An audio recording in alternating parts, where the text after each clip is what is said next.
in the rough on the right again. That is a long way right. Okay, so big slice of a drive. We've all been there. We've all hit those drives way off to the right, and we hate to see it. And I think what we find is when you hit that drive, you're probably someone who aims further and further left every time and thinks, well, I'm just going to aim in the trees left or over at the danger left and try and play for my slice and try and get it back to the middle of the fairway. And okay, it's not a bad plan. I think if you are destined to hit that shot and you know it's the only shot you hit and you're consistent with it, then play with it. Go with aiming left, slicing it back to the middle. But in reality, what do we want to do? We want to try and fix that. We want to try and straighten that ball flight up. And a lot of you would dream of trying to play the draw with the driver because you feel like that's going to maybe go further, or you feel like you can control it more, but you just don't quite know how you're going to create that shot. So in this lesson, I'm going to talk you through how to make that driver swing, or how to make that driver draw from right to left and help you stop slicing it so much. And I'm going to give you a couple of drills along the way that are going to give you some good feedback, which is very important in golf. Get that feedback to whether you're doing it right or wrong. So like with everything in golf, and I think when most people come in for my lessons, they struggle, is we need to know what's going wrong first. You need to understand why the ball's flying like that, what you need to try and change to stop it. And I think that's probably the difficult part in golf, is you're just standing there hitting these shots and you don't quite know why it's happening. You need that diagnosis first of all. So let's understand why we do slice the golf ball. And it's to do with, providing we're hitting the middle of the club face, because one reason could be that you're striking the heel, and if you hit the heel of the driver, then you're going to start finding something called gear effect, which makes the ball spin away from target. So if you hit the heel, it'll spin more towards middle of the face and slice off to the right for the right-handed golfer. If you hit the toe, you'll get the opposite gear effect, which will kind of put some draw spin on the golf ball. So let's just say you're getting quite close to middle of the face, you're striking the ball quite well, and then knowing that to hit the slice, it's because we get the golf club swinging across the ball to target line. So the ball to target line being, let's say, this stick here, and your golf club is getting outside that line and cutting across, and we can imagine then the spin that puts on the golf ball, because we're also then very likely to leave our club face open slightly, and when we leave it open, slide across the ball, we get that side spin on the ball spins on this kind of axis and flies off curving to the right. So we've got to figure out how we're going to change the swing path, and then we've also got to figure out how we're going to control the club face more and make sure it is releasing.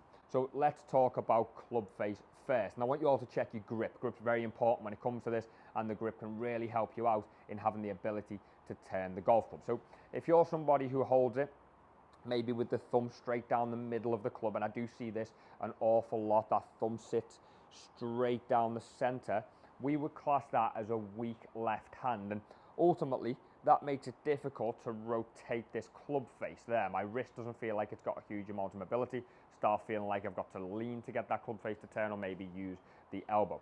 So I use the term weak, and that doesn't mean you're holding it gently. It doesn't apply to your sort of grip pressure, but anything weak is where your left hand is rotated underneath the club towards the target for the right-handed golfer, and your right hand is rotated over the top of the golf club, and that now makes it quite easy for me to just relax my hand and open this club face. So we want to make sure that your grip is a little bit stronger, because that's going to give you the ability to turn the golf club. So a good way of doing this is just get the golf club in your fingers, bring your thumb over onto the right hand side of the golf club, so your thumb should reach across the club and sit on there, and now this V shape that I've got in between my thumb and finger is pointing up towards my right shoulder. That's going to give me much more freedom in turning my wrist. As you can see now, that's not as uncomfortable. I can do that with the wrist rather than starting to do it with an elbow or shoulder movement to try and rotate it.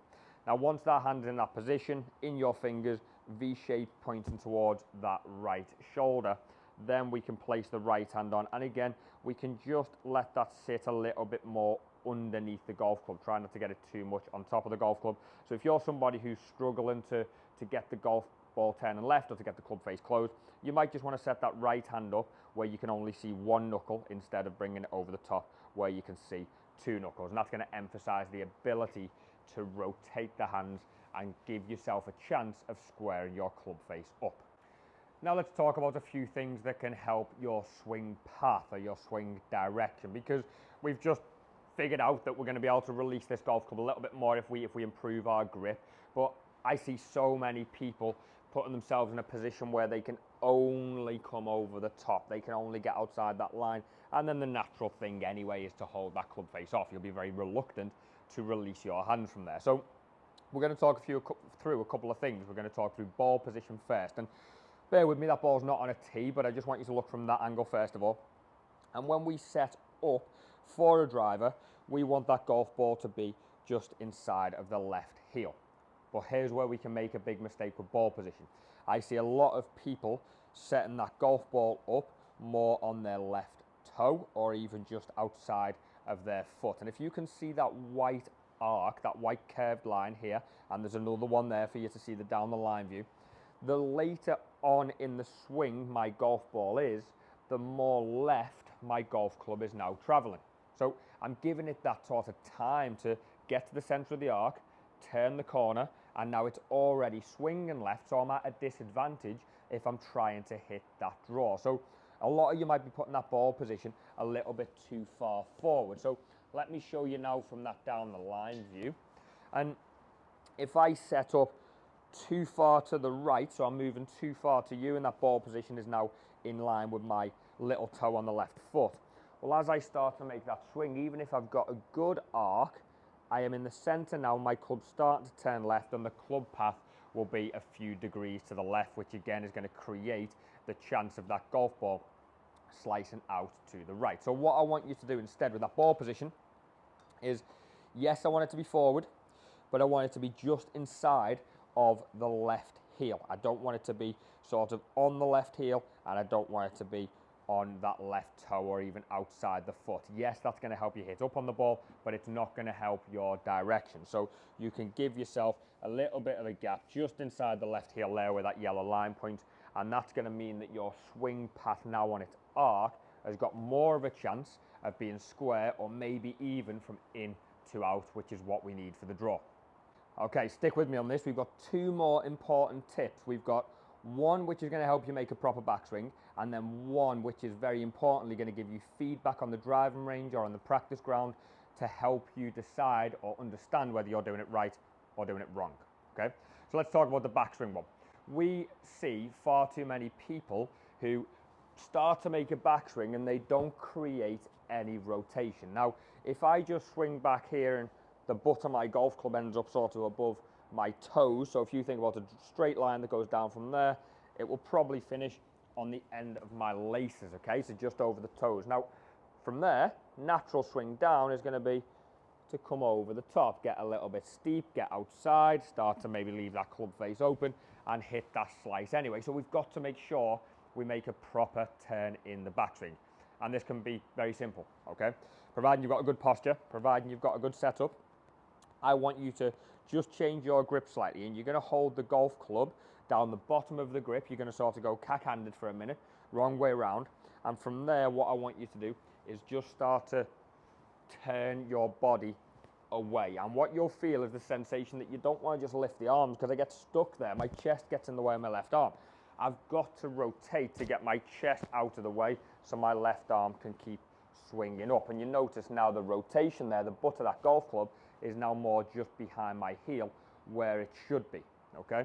So once you've done that a couple of times, we've got that left hand low, we turn away, we feel more rotation, we get more depth in the hands behind us, then we can put our hands the right way around, keep the same feeling, and I end up in this position. Now from there, I have the ability, as you can see now, to come more from the inside, more into out on that arc, and I'll have the chance again with good club face control to hit that draw. So let's say you feel like you've ticked all of those boxes. You've got your grip in the correct position, you've got it sitting in your fingers with a stronger left hand and a stronger right hand, giving you the ability to release the club face. You will now understand your ball position, and that if you put it slightly further back, you've got more of a chance of coming from the inside and playing that draw or hitting the ball straighter rather than coming across it and hitting the slice. And then you've also got that proper turn in the backswing by using our left hand low and rotating with a bigger turn of the shoulders. So we've done all that, but how do we know if we're doing the correct thing when you go to the driving range or the practice ground? All you need is a couple of sticks and either range baskets, as you can see here, or the swing place that you can see here that you can pick up on Amazon for probably less than £20.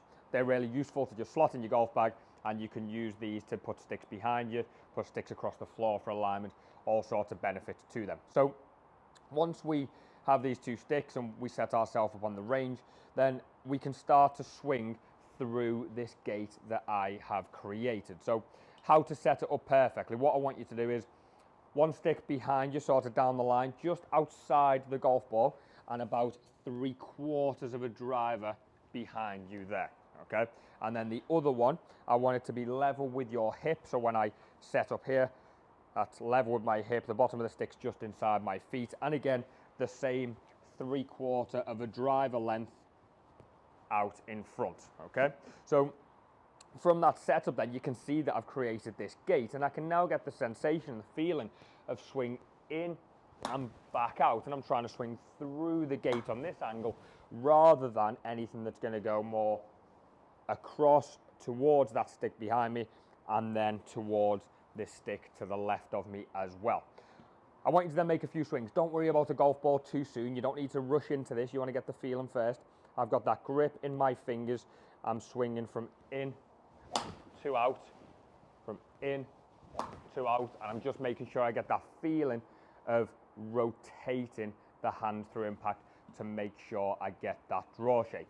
So once you've done that a few times, we're going to set a ball on the tee-peg and give that a go, and hopefully that slice I hit at the start no longer exists. So let's take a look at how I now get on with these next couple of shots.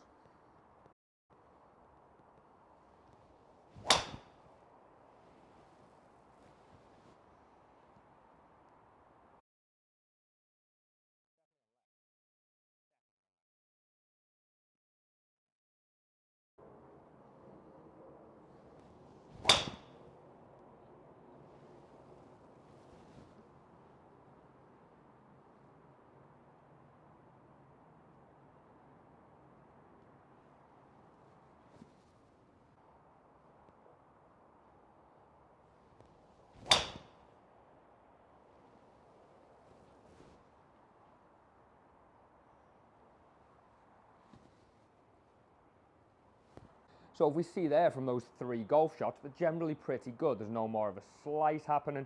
I've even missed one left at the end, and if I'm honest, my natural shot shape is a little bit of a fade. So you can even see there how much that influences me to start hitting a little bit of a sort of pull, slice hook at the end, hitting it left, because I've got the visual of this gate with me that's forcing me to swing more in to out. So I want you to all go and give that a go. Very easy to go and source these sticks. You can get them from any pro shop, any golf shop, get them online.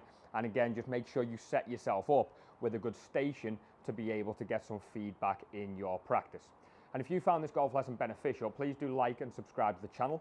And there's also a link below, which if you want to come into our facility at Trafford Golf Centre and get some in-person golf lessons with me, then you can do so with that link down there. You can get in touch. And I'll see you in the next lesson.